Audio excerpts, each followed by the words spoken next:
En primer lugar, quiero saludar a todos los hermanos de la Iglesia Revelación del Tiempo Final que nos están viendo. Y hemos llegado a una fecha que es muy representativa para todo el pueblo cristiano, que es donde nosotros conmemoramos la muerte de Cristo en la cruz. Y este fin de semana hemos querido, como iglesia, subir un video cada día para que podamos meditar mediante la palabra de Dios que la importancia de lo que Cristo hizo por cada uno de nosotros. Cosa que muchas veces olvidamos, pero es importante porque es el corazón del Evangelio.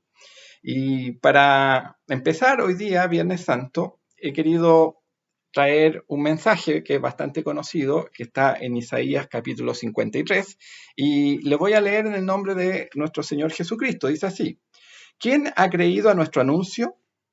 ¿Y sobre quién se ha manifestado el brazo de Jehová? Subirá cual renuevo delante de él, y como raíz de tierra seca. No hay parecer en él ni hermosura. Le veremos más sin atractivo para que le deseemos. Despreciado y desechado entre los hombres, varón de dolores, experimentado en quebranto, como que escondimos de él el rostro, fue menospreciado y no lo estimamos. Ciertamente llevó él nuestras enfermedades y sufrió nuestros dolores, y nosotros le tuvimos por azotado, por herido de Dios y abatido. Mas él herido fue por nuestras rebeliones, molido por nuestros pecados. El castigo de nuestra paz fue sobre él, y por su llaga fuimos nosotros curados. Todos nosotros nos descarriamos como ovejas, cada cual se apartó por su camino, mas Jehová cargó en él el pecado de todos nosotros. Angustiado él y afligido, no abrió su boca. Como cordero fue llevado al matadero, y como oveja delante de sus trasquiladores. Enmudeció y no abrió su boca. Por cárcel y por juicio fue quitado. ¿Y su generación quién la contará? Porque fue cortado de la tierra de los vivientes, y por la rebelión de mi pueblo fue herido. Y se dispuso con los impíos su sepultura, mas con los ricos fue en su muerte, aunque nunca hizo maldad ni hubo engaño en su boca. Con todo eso, Jehová quiso quebrantarlo, sujetándole a padecimiento. Cuando haya puesto su vida en expiación por el pecado, verá linaje, vivirá por largos días, y la voluntad de Jehová será en su mano prosperada. Verá el fruto de la aflicción de su alma, y quedará satisfecho. Por su conocimiento justificará mi siervo justo a muchos, y llevará las iniquidades de ellos. Por tanto, yo le daré parte con los grandes, y con los fuertes repartirá despojos. Por cuanto derramó su vida hasta la muerte, y fue contado con los pecadores, habiendo él llevado el pecado de muchos y orado por los transgresores. He querido leer esta parte de la escritura porque la verdad es que a veces no entendemos bien la centralidad que tiene este momento. Cristo crucificado, ¿verdad? Ahí en el Calvario, dentro de toda la escritura. Y la verdad es que Isaías vivió 700 años antes de Cristo. Y ya él, en este capítulo 53, no solamente explica los padecimientos de Cristo, sino que también le da una correcta interpretación. Porque acá nosotros podemos ver de que todo esto Jesucristo lo hizo ¿para qué? Para cargar nuestros pecados, para ser castigado en lugar de nosotros. Entonces, la cruz tiene un lugar central dentro de la Escritura. Nosotros siempre decimos que toda la Biblia habla del Evangelio de nuestro Señor Jesucristo. Y la verdad es que en Cristo, ¿verdad? Vemos cómo todas las promesas y todos los pactos del Antiguo Testamento se cumplen. Y que ahí en la cruz es donde se cumple todo el sistema sacrificial que tenían los judíos. Nosotros podemos ver en el Cordero Pascual, ¿verdad? Que representa a Cristo. Cristo es el perfecto Cordero Pascual. ¿Ah? Ese Cordero Pascual que permitió a los israelitas cuando estaban ahí en Egipto, ¿verdad? Que la ira de Dios, y esta palabra es importante, la ira de Dios pasara por alto de sus casas y no matara a sus primogénitos. Entonces, Cristo también muere en la cruz para que su ira pase por alto de nosotros. Importante. ¿Ah? Nosotros también vemos ahí dentro del sistema sacrificial de los judíos, ¿verdad? Que ellos tenían el día de la expiación, donde ellos tomaban 2 machos cabríos, tiraban suerte sobre ellos y había un macho cabrío que era sacrificado y que su sangre era rociada para que cayera en ese propiciatorio, ¿verdad? Para que aplacar la ira de Dios. Y el otro macho cabrío, dice la palabra de Dios que el sacerdote ponía sus manos sobre él y ahí declaraba todos los pecados del pueblo y lo mandaba al desierto. Y nuestro Señor Jesucristo fue sacrificado y cumple el objetivo de estos dos de estos 2 machos cabríos. ¿Eh? Uno es sacrificado y el otro carga los pecados y es llevado a morir al desierto. Y Jesucristo cuando sale con su cruz, ¿verdad? También sale al desierto, sale del campamento, sale del lugar, ¿verdad? Donde estaba el pueblo. ¿Para qué? Para que ahí, en medio del desierto, cargara los pecados y muriera. De esto el autor del libro de Hebreos habla en detalle, ¿eh? Cómo todo este sistema sacrificial se cumple perfectamente en Cristo. Y Cristo no solamente es el sacrificio, sino que también es el sacerdote perfecto que puede entregar este sacrificio. ¿Ah? No iba a ser necesario un sacerdote humano, sino que el mismo Cristo es el que entrega este sacrificio. Y él mismo es el que es sacrificado. Entonces, ahí vemos que toda la escritura está hablando de él. No solamente este capítulo 53 de Isaías. Recordemos cuando Moisés, ¿verdad?, levanta esa serpiente de bronce para que los hombres, ¿verdad?, pudieran ver la serpiente y pudieran ser sanos de la mordedura de verdad de las serpientes. ¿Ah? Y ahí en el libro en el Evangelio de Juan, ¿verdad? Dice, porque así como Moisés levantó la serpiente en el desierto, así es necesario que el Hijo del Hombre sea levantado.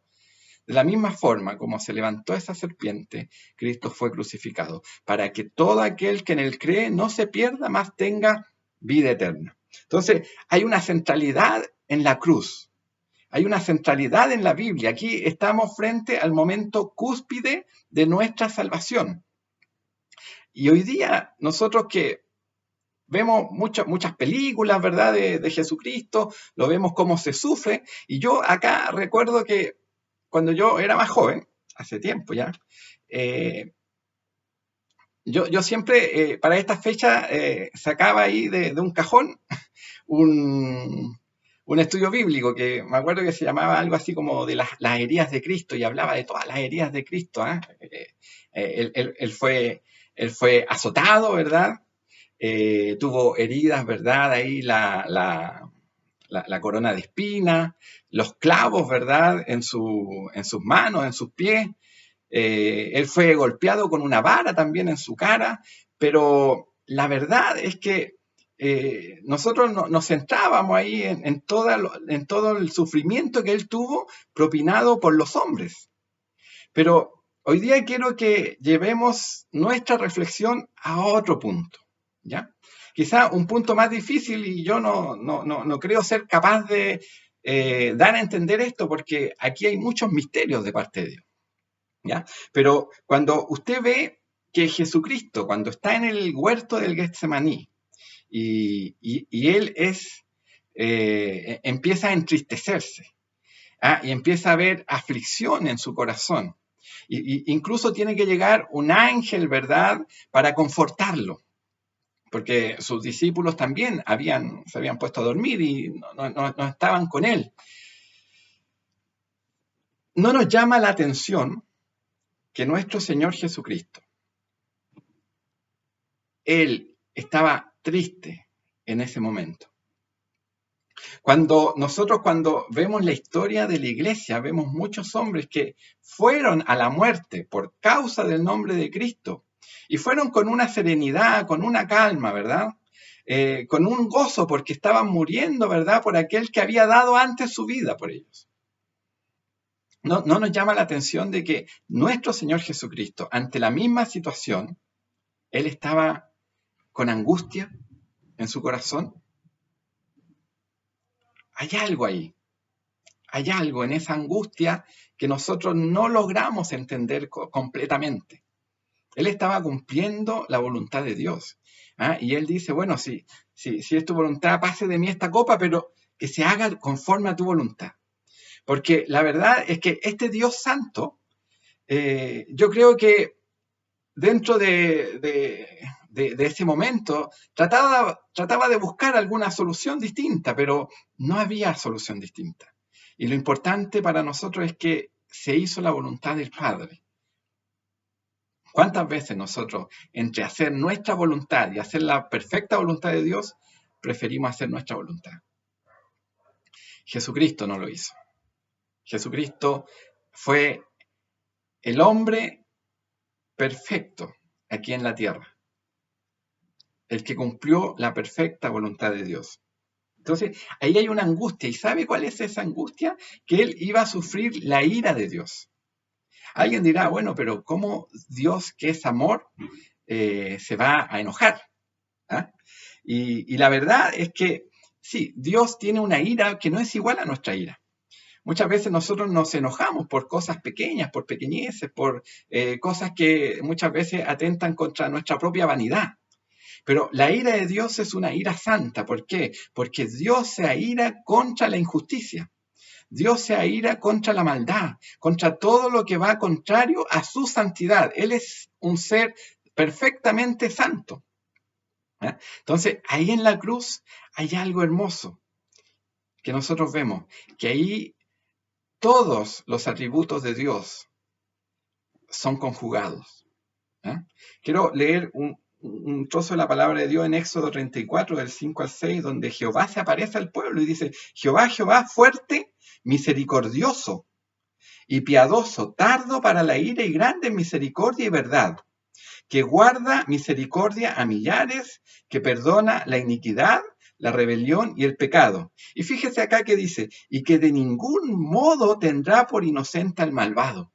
¿Cómo se entenderá esto? Si tenemos un Dios que es santo, un Dios que es justo, ¿cómo va a tener por inocente al malvado? ¿Ah? Y sobre todo acá cuando habla de que es un Dios perdonador, ¿verdad? Que es un Dios misericordioso que perdona el pecado. ¿Cómo va a perdonar el pecado? ¿Cómo va a dejar pasar el pecado sin que haya una justicia? ¿Ah? Y acá dice, de ningún modo tendrá por inocente al malvado. ¿Qué somos nosotros? Malvados. ¿Cómo nos ha tenido por inocente? Aquí parece que hay una contradicción en la palabra de Dios. Pero cuando Cristo muere en la cruz, ahí se refleja tanto el amor de Dios que nos perdona, como también la ira de Dios que no deja pasar por inocente al culpable. Y yo creo que en el huerto de Getsemaní, lo que estaba viendo Cristo era un anticipo de esa ira que iba a caer sobre él. El hombre que era santo, perfecto, iba a tener la ira de Dios. No conocemos la ira de Dios. Muchas veces decimos, Dios está enojado conmigo porque tenemos problemas pequeños. Pero la ira de Dios yo no sabría explicarla. ¿Ya? Pero mire, ahí en el libro de Apocalipsis, capítulo 6, en el versículo 15, dice, y los reyes de la tierra, y los grandes, los ricos, los capitanes, los poderosos, y todo siervo, y todo libre, se escondieron en las cuevas y entre las peñas de los montes, y decían a los montes y a las peñas, caed sobre nosotros, y escondednos del rostro de aquel que está sentado sobre el trono y de la ira del Cordero. Esto es algo que genera terror en los hombres. ¿Ah? Se escondían en las cuevas, dice acá, ¿ah? Y rogaban rogaban ser escondidos de la ira del Cordero. Y lo que pasó Cristo ahí en la cruz, sin duda acá estamos hablando de Apocalipsis, algo que va a venir, porque a todo aquel que no cree en el Señor Jesucristo va a tener que sufrir la ira del Cordero. Y va a estar clamándole a las rocas, no le va a poder clamar a Dios. Hoy día usted y yo tenemos un privilegio de que cuando tenemos un problema podemos llegar delante de la presencia de Dios a clamarle a Él. Pero la ira de Dios significa que Dios ya no va a estar con nosotros. Dios va a esconder su presencia de nosotros. Y ahí Jesucristo estaba anticipando eso. Y eso para Él fue de mucha aflicción, de mucha aflicción. Entonces, quizás no son los clavos, no son los golpes, no son los azotes. El verdadero castigo que Él sufrió fue sufrir la ira del Padre. Y cuando Él estaba ya crucificado, hubieron 3 horas de oscuridad. Él dice la palabra de Dios que Él fue crucificado a la hora 3:a, y a partir de la hora 6:a hasta la hora 9:a hubo oscuridad. Una oscuridad sobrenatural que la generó Dios. Algunos han hecho parecer esto como que fue un eclipse, pero la verdad es que los eclipses no duran tanto y hay razones científicas por las cuales en ese día no había un eclipse. ¿Ya? Esta es una oscuridad que envió el Padre. Y en medio de esta oscuridad es que Jesús sufrió la ira de Dios. La ira de Dios. Y es por eso que Él cuando clama, ¿verdad? Ahí cuando pasan estas horas de oscuridad, dice, Eloi, Eloi, lama sabactani, que traducido es, Dios mío, ¿por qué me has desamparado? Él sufrió el desamparo del Padre. Algo más aterrador que los clavos, algo más aterrador que los golpes. Recuerdo yo cuando daba este estudio de las heridas de Cristo y hablaba de cómo Él estaba ahí en la cruz, cómo tuvo que haberse sentido su cuerpo todo acalambrado por la posición que Él tenía. Eso no es nada al lado de sufrir la ira de Dios. Y Cristo sufrió esa ira de Dios. Entonces, hoy día, yo no sé bien cómo terminar de explicar esto, ¿ya? Porque la ira de Dios no la conocemos, no sabemos cuán terrible es, pero cuando Cristo estuvo en la cruz, Él sufrió el infierno, sufrió todos los infiernos que merecíamos nosotros, sufrió todo el castigo que Dios tenía que propinarnos a nosotros, lo hizo por amor a usted, por amor a mí. Algo que hay mucho misterio en esto, porque no lo sabemos, pero sin duda fue algo aterrador.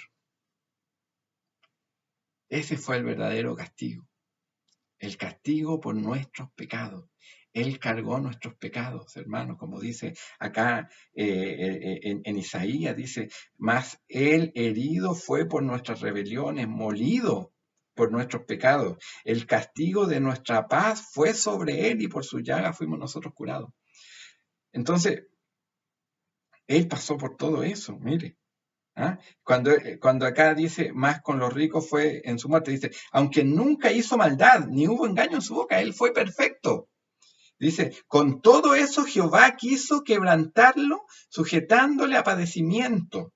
Cuando haya puesto su vida en expiación por el pecado, verá linaje y vivirá largos días y la voluntad de Jehová será en su mano prosperada. Y después dice, verá el fruto de la aflicción de su alma. Mire, no es eso lo que vivió él en Getsemaní, ¿verdad? La aflicción de su alma. Y dice, quedará satisfecho, porque la propiciación, mis hermanos, cuando los judíos llevaban estos animales, ¿verdad? Y su sangre era derramada ahí en el propiciatorio, ¿verdad? Esa palabra nos viene a dar una idea de que eso es aplacar la ira de un Dios. Aplacar la ira. Y el castigo que Cristo recibió fue tal, ¿verdad?, que dejó satisfecho al Padre. Y por eso es que nosotros podemos tener hoy día salvación. Entonces, la necesidad del sacrificio de Cristo para nuestra salvación es tan grande, es tan grande, es tan tremenda, que nosotros hoy día, nosotros debiéramos meditar con todo el arrepentimiento en lo que Jesús hizo por nosotros. Arrepentirnos nosotros de nuestros pecados, porque esos pecados llevaron a Cristo a la cruz. Y Él cargó esos pecados en lugar de nosotros. Entonces, es tan tremendo lo que, si Cristo no hubiera muerto, ¿verdad? No estaríamos acá. No habría iglesia, no habría nada. Entonces, ahí en la cruz, el Padre cargó nuestros pecados en el hombre que era perfecto. Pero también hay una doble transacción ahí, porque dice en 2 Corintios 5:21, dice, al que no conoció pecado, por nosotros lo hizo pecado, para que nosotros fuésemos hechos justicia de Dios en él. Entonces, no solamente acá es que Cristo murió, sino que también Él vivió una vida justa, para que nosotros, Él nos imputara su justicia a nosotros. Porque hay que hacer toda justicia. No podemos decir vamos a ser salvos solamente porque Cristo murió, sino que porque la justicia de Él es imputada a nosotros. Entonces hay una doble imputación. Nuestro pecado es cargado en la cruz a Jesucristo. Y Jesucristo nos imputa su justicia a nosotros. Qué importante, hermano. Qué importante. Y qué importante es que nosotros entendamos esto. Si esto no es un juego, esto es lo que tiene que ver con nuestra salvación. Entonces, hoy día, hermano, meditemos en esto. Cristo un día murió para que nosotros no tuviéramos que vivir la ira de Dios. Y Él vivió una vida justa que nosotros no podemos vivir. Así como Él vive lo que nosotros no pudimos vivir dentro de su justicia, Él también muere la muerte que nosotros no vamos a morir. Y qué lindo es que podamos entender bien esto, ¿no? Para que podamos llegar delante de la presencia de Dios con completo conocimiento de lo que Él hizo en la cruz. Y que cuando tengamos problemas, dificultades, como en este momento, nosotros pensemos y digamos, bueno, Cristo murió por nosotros. Y nuestros problemas no son nada al lado de lo que Él sufrió por cada uno de nosotros. Que esto nos lleve al arrepentimiento, que esto nos lleve a buscar más a Dios en estos momentos de angustia, ¿verdad? Que busquemos más a Cristo porque Él hizo todo lo que nosotros no pudimos hacer como hombres. Vamos a orar a Dios. Padre, en esta hora te damos gracias, Señor, por este mensaje. Rogamos, Señor, a ti para que nuestro entendimiento pueda ser abierto a entender el verdadero sacrificio, el verdadero sufrimiento, que es estar lejos de ti. Oh Señor, tú, cuando tu Hijo estuvo en la cruz, lo abandonaste. No queremos que nos abandone a nosotros, Señor. No queremos un día sufrir de esa ira, Señor, sino que gozar, Señor, todo aquello que Jesucristo nos ha entregado sin merecerlo, Señor. Él es el de los merecimientos. Ayúdanos, Señor, a entender lo importante de esta fecha, lo importante de recordar todos los días el sacrificio de Cristo en la cruz. Te rogamos todo esto en el nombre de tu Hijo Jesús. Amén. Hermanos, Dios les bendiga. Estamos empezando esta Semana Santa, no nos podemos reunir en nuestra iglesia, pero que podamos meditar, podamos ir en oración, podamos leer nuestra escritura, meditar el verdadero sacrificio que Cristo hizo por nosotros. Que el Señor les bendiga.